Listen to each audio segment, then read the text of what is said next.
माझ्या पत्रकारितेची 32 वर्षापूर्वी सुरुवात झाली. मी येळ्ळूर गावाची, इथल्या ग्रामस्थांची, येळ्ळूर साहित्य संघाची एका वेगळ्या कारणासाठी आजन्म ऋणी राहणार आहे. याचं कारण असं की जेव्हा मी शिवाजी विद्यापीठामध्ये पत्रकारितेची पदवी घेऊन बेळगावला आले तेव्हा मला असं सांगण्यात आलं होतं की एखाद्या लहान वृत्तपत्रामध्ये तू आधी काम कर, म्हणजे तुला printing, pagination, photography, advertise, accounts सगळ्या गोष्टींचं ज्ञान होईल. आणि वार्तामध्ये माझी पहिली पत्रकारितेला सुरुवात झाली. आणि कृष्णा मुत्संडी हे माझे पहिले गुरु आहेत आणि त्यांच्या नावाने तुम्ही मला पुरस्कार दिला त्याबद्दल मी खरोखरच मनापासून तुमच्या सर्वांची ऋणी आहे. कृष्णा मुत्संडी हे एक वेगळं रसायन होतं. फार कमी जणांना हा माणूस कळला. पण मला आणि एका वेगळ्या गोष्टीकडे तुमचं लक्ष वेधायचं आहे, ते म्हणजे आता निवडणुका झाल्या की पक्षफुटीची राजकारणं सुरू होतात. आमदार पळवले जातात, त्यांना ट्रिपला पाठवलं जातं, त्यांना हायजॅक केलं जातं आणि माणसं कशी फोडायची ह्याचे एक नवीनच धडे आता आपल्याला हे राजकारण देतं आहे. इतकंच नव्हे तर आपल्या कार्यालयात बसून तिसऱ्या कार्यालयातल्या गोष्टी कशा चर्चा करायच्या निरर्थकपणे हेही एक नव्याने माझ्यासमोर चित्र येतं आहे. अशा काळात जेव्हा मी पत्रकारितेला सुरुवात केली आणि मला खूप चांगल्या लोकांनी शिकवलं, त्याच्यात पानसरे होते, तळवलकर होते, एस.के. कुलकर्णी होते, गडकरी होते, त्यामुळे आम्हाला हा संस्कार झाला होता की बातमी कधीही शिळी करायची नाही. त्यामुळे मी जेव्हा बातमी माझी झाली की मी कुठल्याही परिस्थितीत 10 वाजू दे 11 वाजू दे मी ती बातमी आणून वार्तामध्ये देत होते आणि तिथे ती प्रसिद्ध व्हायची. कार्यक्रमाचे आयोजक असायचे तरुण भारत किंवा अक्षरयात्रा किंवा किरण ठाकूरांच्या पुढाकाराने एखादा कार्यक्रम व्हायचा आणि अशोक याळगीसारख्या विलंदर माणसाला हा प्रश्न पडला की मी कार्यक्रम करतोय, तरुण भारतला यायच्या आधी बातमी वार्तामध्ये येते, ह्याचं गौड बंगाल काय आहे. आणि जेव्हा त्यांनी ह्याचा शोध घेतला तेव्हा त्यांना असं कळलं की नव्याने एक कोणीतरी इथे रुजू झालेली आहे. ते बिनदिक्कतपणे, म्हणजे मी तुम्हाला म्हटलं ना माणसं हायजॅक करायचं जे राजकारण आहे त्याच्या पार्श्वभूमीवर किती वेगळं आहे बघा. मी बिनदिक्कतपणे ते वार्तामध्ये आले आणि कृष्णा मुत्संडींना सांगितलं की हिला तू मला देऊन टाक.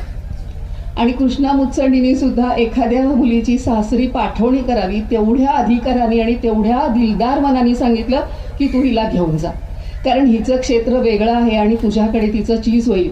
आणि खरोखरच मला वार्ता सोडताना पण खूप त्रास झाला, पण मला याळगीनी समजूत काढली आणि कृष्णा मुत्संडींनी पण समजूत काढली आणि त्यांच्या नावाचा हा पुरस्कार घेताना मला आज खरोखर मनापासून आनंद झालेला आहे. मी गेली 32 वर्ष तरुण भारतमध्ये काम करते आणि मला एवढंच कळतं की मला प्रत्येकजण विचारतो की तू बातमीकडे कशी बघतीस, तुझे अनुभव काय.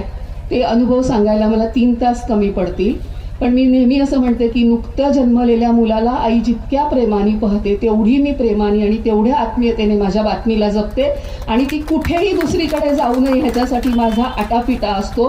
आणि तो आटापिटा मला फार करावा लागतोय, कारण बातम्या फोडण्याचंही राजकारण एक नव्यानेच सुरू झालेलं आहे. मला ज्या पद्धतीने मी पत्रकारिता 32 वर्ष केले त्याच्यामध्ये माणसाला मला असं वाटतं की नेहमी त्याचं स्वातंत्र्य फार प्रिय असतं. इतर कुठल्याही गोष्टीपेक्षा माणसाला स्वातंत्र्य प्रिय असतं आणि मला तरुण भारतमध्ये ते स्वातंत्र्य पूर्णपणे मिळालं. मी सांगू इच्छिते कुंभार सरांना आणि आपल्या सर्वांना की गेल्या 32 वर्षात माझ्या बातमीची एकही ओळ कापण्यात आलेली नाही आहे. आणि मला नेहमी असं वाटतं की बातमी म्हणजे बात जास्त आणि मी कमी असला पाहिजे. मी जेव्हा तुम्ही वगळता बातमीतून तेव्हा ती बातमी अत्यंत चांगली आणि ती वाचनीय होते. 32 वर्षात अनेक इन्व्हेस्टिगेटिव्ह जर्नलिझम केले, धमक्या आल्या, शीतल चौगुलेच्या लढ्यासारखं मोठं आंदोलन हाती घेतलं.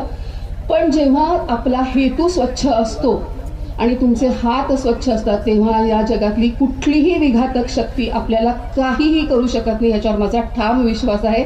आणि त्या विश्वासाने मी आजपर्यंत काम करत राहिले. मगाशी आपल्यापैकी मला वाटतं आपण सरांनी डोनाल्ड ट्रम्पचं कोणीतरी उदाहरण दिलं. मी सगळ्या इथल्या जी लहान मुलं आहेत त्यांना सांगू इच्छिते की मी मराठी शाळेत शिकले आणि तुमच्यापेक्षाही अत्यंत माझ्या शाळेची अवस्था फारशी काही चांगली नव्हती, कारण आम्हाला दर शनिवारी शेण आणून शाळा सारवावी लागायची आणि मला ते सांगताना आजही लाज वाटत नाही. आपण अत्यंत प्राणांतिकपणाने आपण आपली मराठी जपायलाच पाहिजे आणि ती जपलीच पाहिजे.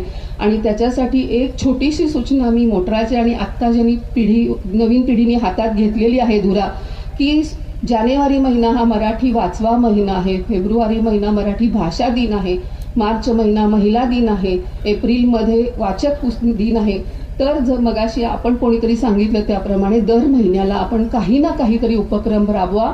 त्याच्यासाठी तुम्हाला जे काही सहकार्य असेल, जे काही पुस्तकं हवं असतील, तुम्हाला ते सर्व ते देण्याची जबाबदारी मी मनापासून घेते आणि तुम्हाला त्याची ग्वाही पण देते.